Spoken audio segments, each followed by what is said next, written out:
اس پہ ہم اگری نہیں کر پائے ہیں۔ اس طرح سے جو پی ایس ٹی پی کے اندر پنجاب کا بجٹ ہے، اس میں ساؤتھ پنجاب کا جو شیئر ہے وہ تشویشناک ہے، اور یہ غلط نہیں ہوگا کہنا کہ تقریباً 40% شیئر بنتا ہے ساؤتھ پنجاب کا، وسیب کا، جو کہ اسے نہیں دیا گیا۔ بہت ہی، جیسے ہم کہیں کہ 5% سے بھی کم شاید اس کی شرح ہے۔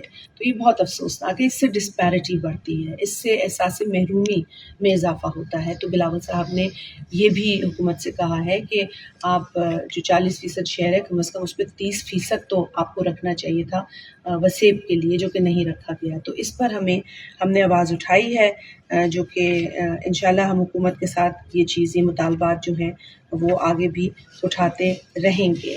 ہم سمجھتے ہیں کہ اگر ایک سیاسی جماعت اپنا مثبت رول ادا کرے پارلیمنٹ کے اندر اور عوام کے مطالبات حکومت کے ساتھ بیٹھ کر ڈسکس کرے، انہوں نے منوائے، تو یہ پارلیمنٹ کی بھی کامیابی ہے اور عوام کی بھی کامیابی ہے، اور آج ہم فائنانس بل کو ووٹ کریں گے۔ بہت شکریہ۔